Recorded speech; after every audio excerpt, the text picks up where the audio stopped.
네, 오늘도 함께 말씀을 보겠습니다. 오늘은 다니엘서 1장 17절에서 21절 말씀을 함께 합독하겠습니다. 하나님이 이 네 소년에게 학문을 주시고 모든 서적을 깨닫게 하시고 지혜를 주셨으니 다니엘은 또 모든 환상과 꿈을 깨달아 알더라. 왕이 말한 대로 그들을 불러들일 기한이 찼으므로 환관정이 그들을 느부갓네살 앞으로 데리고 가니 왕이 그들과 말하여 보매 무리 중에 다니엘과 하나냐와 미사엘과 아사랴와 같은 자가 없으므로 그들을 왕 앞에 서게 하고 왕이 그들에게 모든 일을 묻는 중에 그 지혜와 총명이 온 나라 박수와 술객보다 10배나 나온 줄을 아니라. 다니엘은 고레스 왕 원년까지 있으니라. 아멘. 주님, 오늘은 다니엘서를 통해서 하나님께서 우리에게 주시는 말씀을 들으려고 합니다. 아버지, 말씀하여 주시옵소서. 우리가 듣겠나이다. 예수님의 이름으로 기도드립니다. 아멘. 네, 오늘은 무너질 나라와 꺼지지 않는 믿음이라는 제아의 말씀으로 여러분과 함께 은혜의 자리에 있기를 소망합니다. 우리가 합독한 말씀은 다니엘서입니다. 지난주까지 우리가 에스겔서를 봤고요. 오늘부터는 다니엘서를 보려고 하는데, 이 다니엘서는 여러분이 잘 아는 것처럼 남과 북으로 찢어져 살아온 그 이스라엘이, 북쪽은 아수르에 멸망하고 그리고 남유다는 바벨론에 의해서 무너집니다. 그리고 여호와의 성전과 예루살렘은 흔적도 없이 지워지는 그 슬픔과 아픔, 그 상실의 한복판에서 살아남은 사람들이 어디에서요? 저기 제국 바벨론 땅에서 살아가는 이야기입니다. 이스라엘의 역사는 우리 분단된 한반도 역사하고 너무나도 닮아 있습니다. 그런데 여러분 생각해 보십시오. 하나님께서 이 사실을 우리에게 알라고 성경에 이 이스라엘의 역사를 넣었을까요? 아닙니다. 하나님께서 하시려고 하시는 말씀이 있습니다. 그 큰 상실의 한복판에서 하나님은 다른 이야기를 하기 시작하십니다. 저와 여러분은 지금 어떤 시대를 살아가고 있습니까?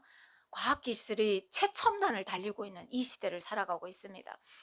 몇 년 전만 해도 코로나19로 인해서 얼마나 우리가 두려움 가운데 살았습니까? 그런데 이 코로나19를 지나가면서 우리는 그 1년 전, 몇 년 전보다, 과거보다 더 빠르게 우리의 삶은 스마트화 되었습니다. 그렇죠? 이제는 아날로그가 없어요. 스마트폰을 만지지 못하면 심지어 우리 어머님도 계시지만 쿠팡에서 뭐 하나 살 수가 없어요. 그 수고로움은 이제는 과거가 됐습니다. 심지어 AI 시대까지 도래하고 있습니다. 무슨 말을 하려고 하냐면요. 세상은 점점 더 거대해지고 왠지 교회는 점점 더 작아 보이는 시대를 우리가 살아가고 있다라는 얘기죠. 그런데 성경은 오늘 다니엘서를 통해서 역사의 비밀을 말씀하고 있습니다. 그래서 그 비밀을 저와 여러분이 함께 보려고 합니다. 열어보려고 합니다. 다니엘서는 평범한 일상 한복판에서 있었던 신앙 이야기가 아닙니다. 나라를 잃은 사람들이 바벨론이라는 그 거대한 제국에서, 심지어 왕이 살아가고 있는 바벨론 중심부에서 무슨 걸 하냐면요, 여호와 하나님만 경배하고 예배했던 그들의 신앙을 이야기하고 있습니다. 이 이야기를 통해서 이 거대한 세상 가운데 덩그러니 나만 남아있는 것 같은 우리에게 하나님께서 어떤 말씀을 하시는지 함께 귀 기울여서 한번 들어봅시다. 오늘 그 다니엘서에 등장하는 청년들이 있습니다. 다니엘과 세 친구라고 하는데, 이 사람들은 언제 다니엘 그 바벨론으로 갑니까? 남유다 여호야김 왕 때 1차 포로로 잡혀서 갑니다. 바벨론으로 1차 포로로 잡혀가는데, 이 사람들의 신분은 어떤 신분이냐면요, 왕족 신분입니다. 나라가 멸망하면 어떤 일들이 일어나죠? 모든 사람들은 신분을 잃어버립니다. 그래서 바벨론이 들어와서 어떻게 합니까? 귀족들의 자녀들을 잡아가는 거예요. 뭘로? 볼모로 잡아갑니다. 볼모로 잡아가는데, 이 사람들은 뭘로 잡혀가느냐? 환관이 되어서 잡혀갑니다. 환관 알죠? 남자가 거세를 당하고 내시가 되어서 잡혀가는 겁니다. 이 사람들이 지금 그 바벨론에 환관으로 잡혀가서 여호와 신앙으로 살아가는 이야기입니다. 어떤 이야기인지. 보는 거죠. 그리고 당시 바벨론 사람들은 어떻게 했냐면요. 이 포로로 잡아온 이방 나라 사람들 가운데 흠이 없고 총명하고 아름다운 어린 소년들, 말하자면 청소년들을 이렇게 골라서 왕궁에서 먹이고 입히고 재우고 교육을 합니다. 왜냐하면 바벨론의 신하로 만들기 위해서 이런 작업들을 합니다. 우리 북한에서는 어떻게 이해하면 되냐면요. 우리가 어려서부터 뭘 받습니까? 교육을 받죠. 우리가 어려서부터 뭘 합니까? 어려서부터 김씨일가를 찬양하는 세뇌 교육을 받지 않습니까? 이 청년들도 13세부터 10대부터 바벨론의 왕궁에서 아주 총명하고 아름다웠고 흠이 없는 사람들을 세워서 세뇌 교육을 시킵니다. 뭘 시키려고? 바벨론의 신하로 세우기 위해서. 그래서 신하로 세워서 그 나라에 가서 바벨론에 충성하는 사람들로 세우기 위해서 이런 일들을 했습니다. 그런데 놀라운 일이 벌어지는 거예요.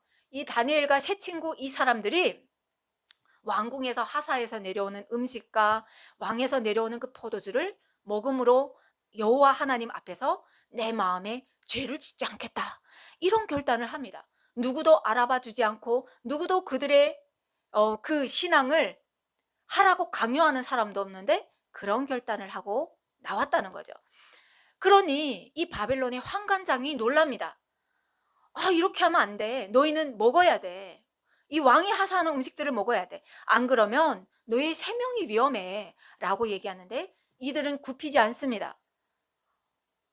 왕의 음식을 하사하는 사람들, 그 음식을 먹는 소년들과 그리고 먹지 않는 우리를 한번 비교해 보십시오. 비교해 봐서 우리가 이렇게 살도 막 갑자기 빠지고 그리고 초췌해지면 그럴 때 우리가 왕의 음식을 먹겠습니다. 한 발자국도 물러서지 않는 거예요. 그래서 열흘이라는 시간 동안 이 사람들은 채소와 물만 먹었는데 어떻게 됩니까?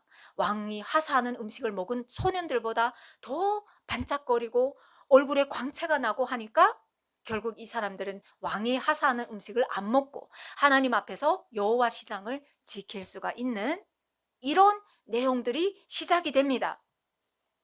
자, 이렇게 돼서 3년 동안 바벨론 왕이 하사하는 음식을 먹은 소년들은 3년 뒤에 누부갓네살 왕 앞에 서게 되는데, 그런데 하나님께서 이렇게 여호와 앞에서 우리의 신앙을 지키고 싶습니다 라고 말하는 그 소년들의 마음을 받으신 하나님께서 어떤 일들을 해주시냐면요, 우리가 오늘 합독한 말씀이시죠. 하나님이 이 네 소년에게 학문을 주시고 모든 서적을 깨닫게 하시고 지혜를 주셨으니 다니엘은 모든 한상과 꿈을 깨달아 알더라.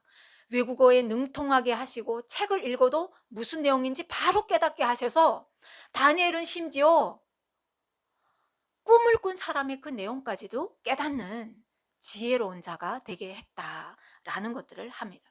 바벨론에서 최고가 되게 했다라는 내용입니다. 자, 그래서 다니엘이 과연 어떤 지혜를 깨달았을까라는 내용을 기록한 내용이 다니엘서 2장 내용입니다. 그 2장 내용이 어떤 내용이냐면요, 바벨론 왕인 그 느부갓네살 왕이 꿈을 꿔요. 꿈을 꾸는데 이 꿈이 하도 이상한 꿈을 꿔서 잠을 이루지 못하는 겁니다, 이 느부갓네살 왕이. 그래서 이 사람이 어떻게 합니까? 아침이 되자마자 바벨론에서 지혜로운 사람들, 온갖 용한 사람들, 박스와 술객과 점쟁이와 갈대아 술사들, 바벨론에서 다 끌어모읍니다. 그리고 어떻게 말하냐면요, 자, 내가 어젯밤에 꿈을 꿨어. 그 꿈을 알아맞히고 그 꿈의 내용이 뭔지 그 예언을 얘기하는 사람에게는 내가 큰 선물과 상과 큰 영광을 그 사람에게 내리겠다라는 이야기를 선포합니다. 근데 여러분 어떻게 했다고요? 꿈 얘기를 안 알려주고 한번 맞춰보라 라고 얘기합니다. 맞출 수 있습니까? 어떻게 맞춰요? 꿈에서 나온 얘기인데 그 사람이 말하지 않는데 어떻게 맞추냐고요. 못 맞춘다고요. 그래서 갈대아 술객들이 왕에게 말합니다. 세상에는 왕의 그 일을 보일 자가 한 사람도 없습니다. 그 어떤 권력 있는 왕이라도 이것으로 왕의 마음을 시원케 해줄 수가 없습니다. 설령 신이라고 해도 맞출 수 없을걸요? 라고 얘기합니다.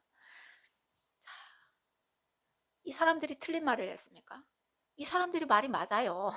그런데 이 말 때문에 왕이 진노합니다. 너희가 내가 말하면 그거에 비슷한 내 귀에 아름다운 말을 해서 내 마음을 흡족해 하려고 그러지, 너희는 다 거짓말쟁이들이야. 그러고도 지금 내가 내리는 하사하는 그 음식을 먹고 너희가 지금 바벨론에서 호화로운 생활을 하느냐? 너희는 다 거짓말쟁이들이다. 죽어 마땅하다 하면서 느부갓네살 왕이 어떻게 하냐면요, 왕이 근위대장을 시켜서 다 죽이라 라고 명령합니다. 참 이게 안타까운 일이 아닙니까? 이걸 어떻게 맞춰야 되지? 그렇지만 왕의 말도 맞잖아요. 내가 말하면 비스듬한 말을 해서 왕의 귀에 아름다운 말을 누구든지 할 수 있잖아요. 그러니까 왕이 너희가 거짓말쟁이다 라고 하는 말도 맞는 거예요. 이걸 어떻게 풀어야 되냐고요. 결국 바벨론에는 수많은 이 지혜로운 자들이 끌려나가서 다 죽는, 피비린내 나고 통곡하는 소리가 여기저기에서 지금 비명소리가 울려 퍼지고 있어요. 그 속에 누가 있느냐? 다니엘이 있어요. 다니엘도 바벨론에서 이 지혜로운 자 중에 한 명이거든요. 자, 그러던 어느 날 다니엘이 왕의 근위대장 아리옥을 불러서 말합니다. 왕의 명령이 어찌 그리 급합니까? 왜 사람들이 이렇게 잡아내 가서 죽입니까? 라고 묻지요. 그러니 아리옥이 궁에서 있었던 이야기를 다니엘에게 말하죠. 그때 다니엘이 그럽니다. 그러면 왕에게 고하여 주십시오. 저에게 시간을 주시면 왕께 제가 그 해석을 해서 알려드리겠습니다. 그리고 다니엘은 바로 돌아와서 자기 세 친구들에게 말합니다. 금식하고 기도를 하라. 기도를 하라. 하늘에 계신 하나님이 이 은밀한 일에 대하여 불쌍히 여기사 우리를 그 바벨론의 다른 지혜자들과 함께 죽임을 당하지 않게 하시기를 그들로 하여금 구하라 라고 얘기하고 다니엘도 들어가서 금식을 하는 겁니다. 여러분 궁금하죠? 우리가 기도할 때 하나님께서 일을 하실까요? 아니면 하나님께서 이미 일을 하시는 중에 우리 보고 우리에게 기도를 하라고 하실까요?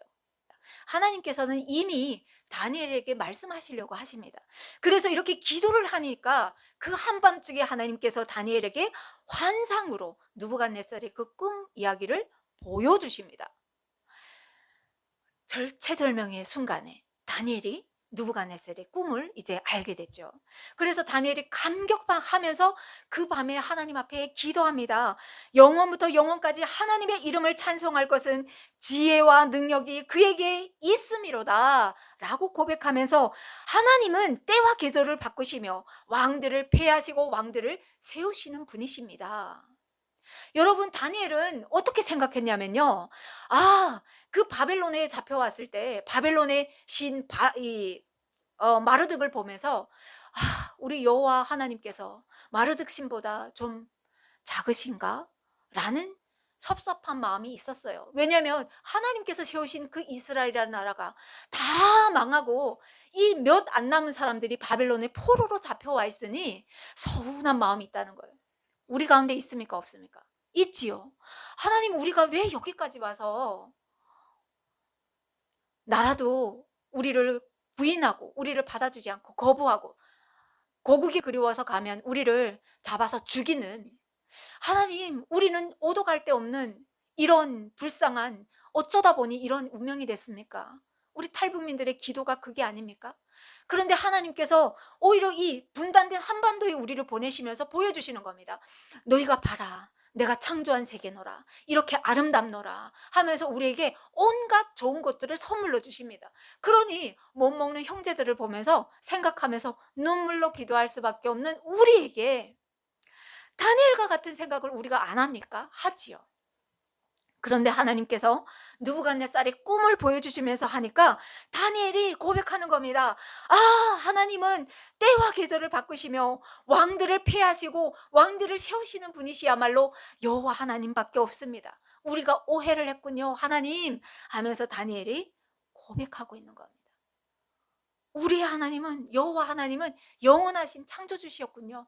하나님 감사합니다. 그러면서 이가 어떻게 합니까? 나의 조상들의 하나님이요, 주께서 이제 내게 지혜와 능력을 주시고 우리가 주께 구한 것을 내게 알게 하셨으니 내가 주께 감사하고 주를 찬양합니다. 곧 주께서 왕의 그 일을 내게 보이셨나이다. 그 은밀한 것을 주께서 보이셨습니다. 우리 탈북민들이 하나님 앞에 나와서 다니엘과 같이 이 은밀한 지혜를 깨달아서 하나님 앞에 다 감사하는 날이 빨리 오기를 소망합니다. 자, 이제 다니엘이 알았어요. 다니엘이 알았어요. 그래서 사형을 집행하는 왕의 근위대장 아리옥에 가서 내가 왕을 아련할 수 있도록 구하라 라고 말하죠. 왕이 그 은밀한 것을 이제 내가 한다. 그러니 빨리 가서 아뢰라. 무고한 자가 한 명이라도 덜 죽게 빨리 가서 아뢰라. 그래서 다니엘이 왕 앞에 나갑니다. 왕 앞에 나갑니다. 그렇게 나가니까 느부갓네살 왕이 기다렸던 사람이잖아요. 그래서 그럽니다. 내가 이것을 능히 내게 알게 하겠느냐? 라고 묻습니다. 그러니 다니엘이 말하는 거예요. 왕이시여, 이 땅에 그 어떤 지혜로운 자라고 해도 이 은밀한 것을 왕에게 구할 사람은 한 명도 없습니다. 한 명도 없습니다. 다만 오직 하늘에 계신 그 하나님만이 왕께서 침상에서 장래를 생각하실 때 보셨던 이 은밀한 일을 이제 알게 하실 겁니다 라고 얘기합니다. 그러시면서 다니엘이 하나님을 높이시죠. 내게 이 은밀한 것을 나타내심은 내 지혜가 모든 사람보다 뛰어나서가 아니라 오직 그 해석을 왕에게 알려서 왕이 마음으로 생각하던 것을 왕에게 알려주려 하심이니이다. 자, 느부갓네살 왕이 어떤 꿈을 꿨을까요? 아주 신비한 꿈을 꿉니다. 머리는 금이고 가슴은 은이고 배는 노시고 다리는 철이고 그리고 발등은 철과 진흙으로 된 그런 신상을, 거대한 신상을 본 겁니다. 그런데 와, 이런 신상이 웬일인가 하고 이렇게 느부갓네살 왕이 보고 있는데 갑자기 사람이 손이 닿지 않은 그런 돌이 갑자기 멀리서부터 날아와서 그 신상을 확 치는데 그 신상이 먼지같이 되어가지고 흩날리는 겨와같이 되어가지고 온데간데 없이 흩어지는 것을 느부갓네살 왕이 본 거예요. 여러분 신기하지요? 대체 이 꿈이 뭘 말하는 걸까? 우리는 성경을 보니까 알아요. 그런데 대체 이게 뭔 꿈일까? 느부갓네살 왕이 잠이 왔겠습니까? 잠이 안 왔죠. 다니엘이 이 꿈을 얘기하면서 해석을 말합니다. 왕이시여, 금은 바벨론의 느부갓네살 왕이신 당신이십니다. 하나님께서, 하늘의 하나님이 나라와 권세와 능력과 영광을 바벨론에게 주셨습니다. 그래서 사람과 들짐승과 공중의 새들, 그 생명이 있는 모든 것들을 바벨론 왕에게 다스리도록 허락하셨습니다. 그런데 문제는 왕이시여, 이 나라가 영원하지 않다는 것입니다. 그 후에 다른 제국들이 막 일어서는데 그런데 그 나라들도 영원하지 않고 계속 바뀝니다. 그리고 그 신상의 마지막은 사람의 손이 닿지 않은 돌이 갑자기 나와서 그 발등상을 깨므로 말미암아 부서져서 타작마당에 겨같이 되어서 바람에 흩날려서 온데간데 없어지는 것이 바로 이 꿈입니다 라고 얘기했습니다. 자, 하나님은 느부갓네살 왕에게 사람이 세운 나라는 영원하지 않다. 오직 하나님의 나라만이 영원하다.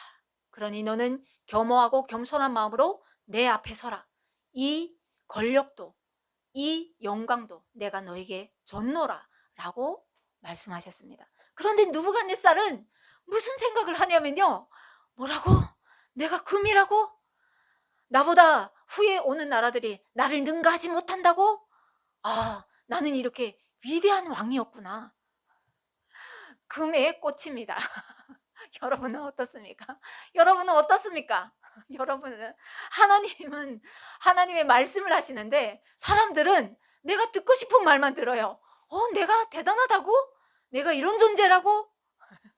하나님의 나라는 인간의 정치, 경제, 문명 위에 세워지는 나라다라고 선포하시는데 그래서 하나님께서 위임하시는 그 왕이 이 왕이라는 것도 하나님께서 위임하지 않으시면 하나님의 그 권력은 하나님 위임하지 않으시면 오지 않는다. 이걸 말씀하시는데 느부갓네살 왕은 다른 걸 본 겁니다. 여기에서 사람의 특징이 나오는 거예요. 사람의 특징. 내가 듣고 싶은 것만 듣는 거예요. 나는 이런 사람이야. 그래서 느부갓네살 왕이 자기의 영광에 도취합니다. 그래서 내가 금이란 말이지? 알았어. 그래서 뭘 만듭니까? 하나님의 뜻과는 전혀 다른 반대로 금신상을 만듭니다. 그래, 나는 이런 사람이야. 그러니 내 앞에 나와서 다 절해 하면서 높이가 약 30m가 되는, 폭이 약 3m가 되는 거대한 금상을 만듭니다. 여러분, 아파트 6층 높이가 얼마인지 아십니까? 한 15.6m라고 합니다. 그리고 여러분, 우리 북한의 만수대 언덕에 세워진 김일성 동상이 있지요. 그 동상이 몇 m인지 아십니까? 찾아봤습니다. 23m라고 합니다. 제가 기억하건대 북한에서 매일 나가서 쓸고 닦아야 하지 않습니까? 그런데 저는 그 동상에 나갈 때마다 너무 높아서 목이 이렇게 올려다 보려고 뒤로 이렇게 넘어가는 거예요. 너무 높아가지고. 그런데 이 바벨론은 더 높은 신상을 쌓았어요. 30m 되는 높이의 금신상을 올렸습니다. 그러니 바벨론의 교만이 어디까지 하늘을 찌를 듯한 거예요. 자, 바벨론이 이런 신상을 만들고 나서 낙성식이라는 것은 이렇게 테이프를 끊어야 되지 않습니까? 그래서 신상의 낙성식에 모든 지혜로운 자들 다 앞에 모으고, 모든 관료들 다 앞에 모으고, 백성들을 다 앞에 세워서 아름다운 나팔과 파리와 수금과 사명금, 양금, 온갖 악기들이 웅 하고 울릴 때, 나팔이 웅 하고 울릴 때, 그럴 때 모든 사람들이 그 바벨론의 신상 앞에 절하도록 했습니다.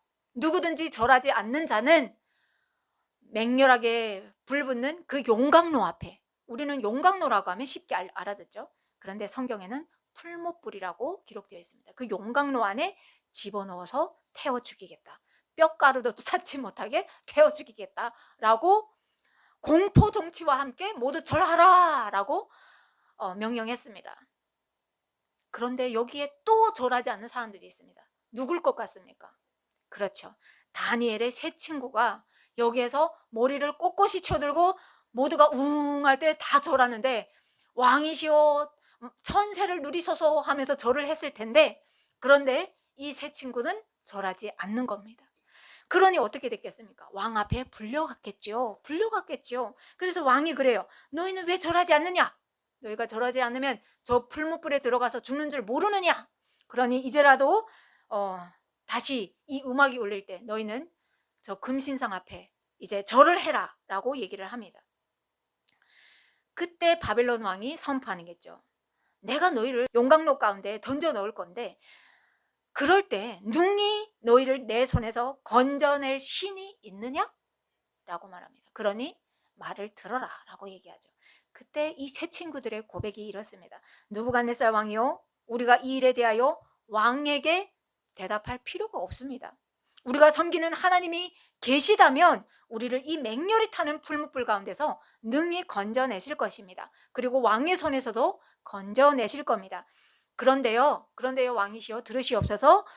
우리 하나님께서 그리하지 않으실지라도 우리는 당신과 당신의 신상에게 절하지 않겠습니다. 죽으면 죽으리이다 라는 이 신앙을 고백합니다. 여러분, 이것이 성숙한 믿음입니다. 이것이 하나님이 구원하셔야 그것이 믿음인 것이 아니라, 하나님께서 구원하지 않으실지라도 변하지 않는 그 믿음이 바로 믿음입니다. 그것이 신앙입니다. 믿음의 결과는 충성입니다. 이것을 말씀하고 있습니다. 그런데 여러분, 또 우리는 그래도 궁금하죠. 아니 하나님, 이 고백은 그냥 말로 하는 고백이 아니지 않습니까? 이미 목숨을 던졌습니다. 그러면 하나님 건져주셔야죠. 우리 신앙 가운데도 그런 날들이 있다는 겁니다. 하나님, 내 말은, 이 고백은 그냥 입술로 이렇게 주저리는 고백이 아닙니다. 저는 이미 들었습니다.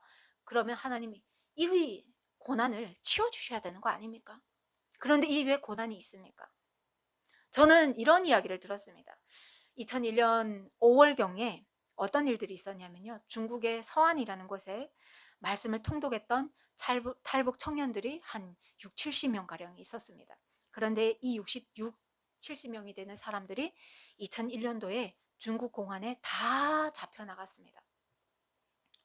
그래서 북한에 북송되어서 많은 사람들이 순교했습니다. 나는 예수를 믿노라. 나는 그리스도인이다. 나는 십자가를 버릴 수 없다. 북한 당국에 당당히 얘기해서 순교하는 사람들이 많이 생겼습니다. 여러분, 그 사람들은 나가서 강도질을 하거나 사람을 죽이거나 남을 이렇게 사기쳐서 남에게 눈물을 흘리게 하는 일을 하지 않았습니다. 그들은 하나님 앞에서 오로지 말씀을 읽었고 기도했고 말씀을 암송하면서 하나님의 나라에 큰 소망을 품고 날마다 기뻐하면서 눈물 흘리면서 살던 사람들이었습니다. 그런데 이 사람들이 다 잡혀나가고 거기서 많은 사람들이 순교했습니다. 하나님은 왜 이들 앞에서 그 불을 치우지 않으셨을까요? 왜 북송이라는 그 뜨거운 용광로를 치우지 않으셨을까요? 하나님은 왜 다니엘과 그 세 친구들 앞에 놓인 그 불구덩이를 제거하지 않았을까? 이게 우리의 질문이지요. 오히려 이 세 친구는 느부갓네살의 그 분을 돋가가지고요, 어떻게 하냐면요, 평소보다 7배나 더 뜨거운 그 용광로 안에 들어가야 했습니다.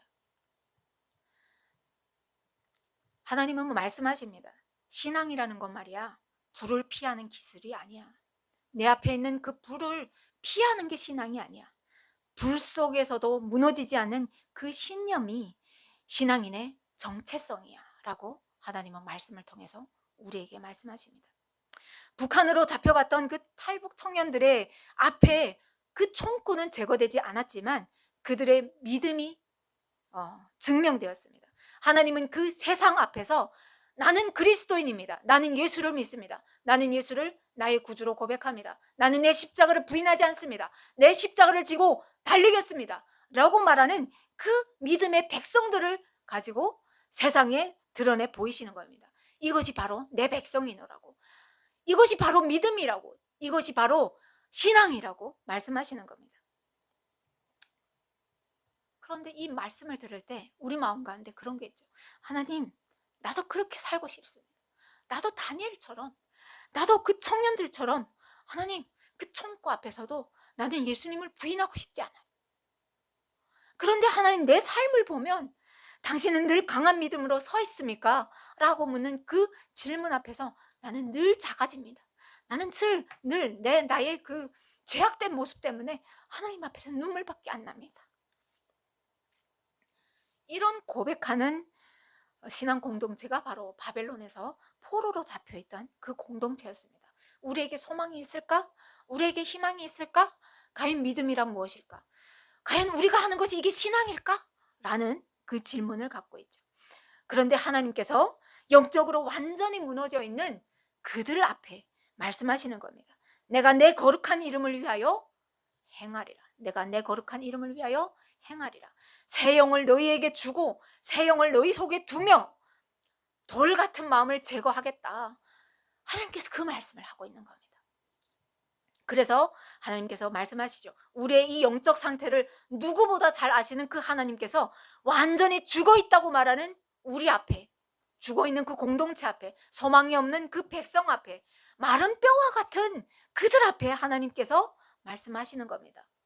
내 말이 너희 속에 임하면 그 뼈가 맞춰지고 힘줄이 생기고 살이 오르고 그 위에 가죽이 덮인다. 그 속에 하나님의 영이 임하면 그때 그들은 여호와의 큰 군대가 되리라.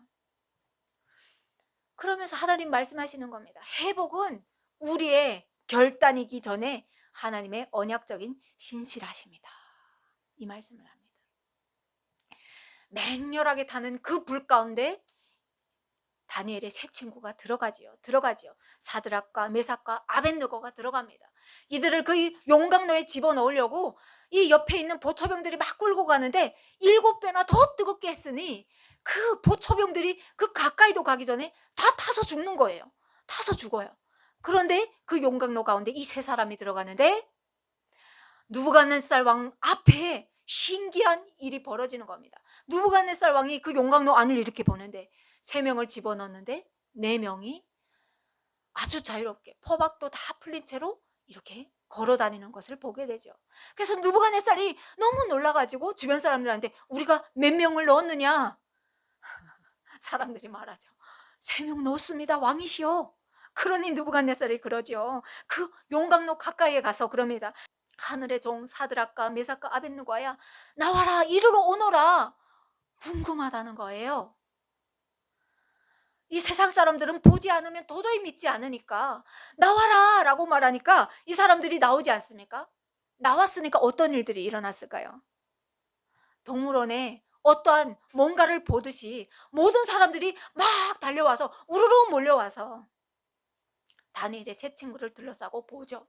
그런데 보니까 옷도 하나도 걸리지 않았고 머리카락 한 오리도 타지 않은 이 다니엘의 세 친구를 보게 되죠. 그래서 느부갓네살 왕이 그때 거기에서 이렇게 고백합니다. 사드락과 메삭과 아벳느고의 하나님을 찬송합니다.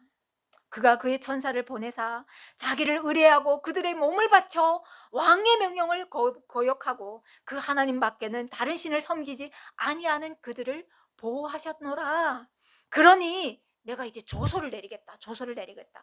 각 백성과 각 나라와 각 언어를 말하는 자와 자가 모두 이 사드락과 메삭과 아벳느고의 하나님을 경솔히 말하거든 그를 어떻게 하겠다고요? 몸을 쪼개겠대요. 그리고 그 집을 거름더미로 만들겠대요. 이렇게 만든 이 사람들은 그 누구도 구원할 그 어떤 신도 없다. 여호와 하나님 밖에는 다른 신이 없다. 이방인이 이렇게 고백하는 겁니다. 여러분, 신앙인이라는 것은 이렇게 사는 것이 바로 신앙인입니다. 이렇게 사는 것이. 우리의 삶을 보고 이방인들이